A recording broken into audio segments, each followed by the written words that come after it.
It's been about 10 years since I posted on this channel. One of the last videos I made was a troll video between me and another user, Portrait of an INFP. We pretended to have beef with each other across multiple videos. I think I even titled one video, Portrait of an INF Problem. But in reality, we had been dating for about 6 or 7 months long distance, and we'd set the whole thing up as a joke to confuse our followers. I found out 2 days ago that Portrait of an INFP passed away in September 2022. As far as I can tell, there's no obituary, and there was no funeral. But I do understand and respect the fact that that may have not been public information. It's been over a decade, but I wanted to leave some kind of record here on the website where we met that he was alive and he was an important person in my life. He still is, and I'm confident that he will continue to be. He was my first real love, and even though he was also my first real heartbreak, I want to share in more than just written words on a forum somewhere that I cared for him. My intention is to communicate in the least dramatic, overinflated way that my life is richer because he lived. In May or June of 2012, I posted a video about my experience being an INFP on this channel. That July, Portrait of an INFP made a 3-part video response to my video, if anybody remembers those from OG YouTube. We started texting and Skyping daily, and I fell completely for his charm and confidence.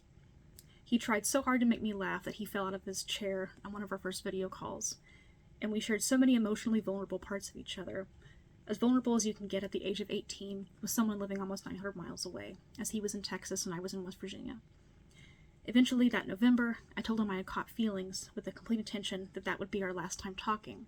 I was convinced he wouldn't think I was worth his time.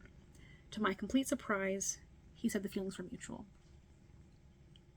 I have so many vivid memories of talking with him and wanting to be near him. We watched movies together over Skype and texted day and night, sometimes until dawn. I have a full notebook of the beautiful and lovely things he said to me. We met in person only twice, but I will never forget the moment of seeing his face beaming at me for the first time as he came around the corner at the airport when I picked him up. When I think of the full timeline of my life, the week that we spent together in July 2013 was a high point. But it wasn't all dreamlike. Our breakup in December 2013 was one of the most emotionally stressful times of my life. I won't omit the fact that I was the one who broke up with him, and I won't share the details of what took place, nor the immediate aftermath. We said some awful things in the months after with the full intention of hurting each other. We were angry because we loved each other. I read somewhere that the opposite of love isn't hate, but indifference. And even though I went through every feeling imaginable on the spectrum between those two intense emotions, there was never a time in which he completely disappeared to me. We tried to stay in touch on and off, but it fell apart each time, and many of those falling aparts are my fault. As the years went by, I thought I was doing the best thing I could by not letting our paths cross again.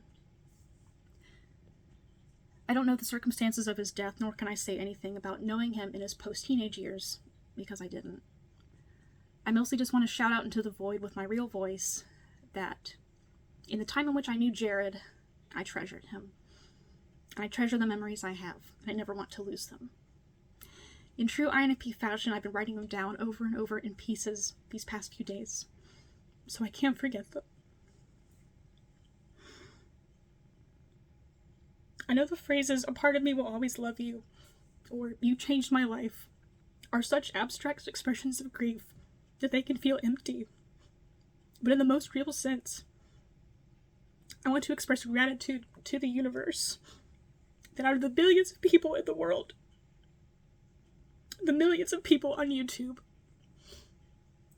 the couple hundred people who saw my videos, and the even smaller number of people who cared at all to reach out and talk to me, that it was Jared.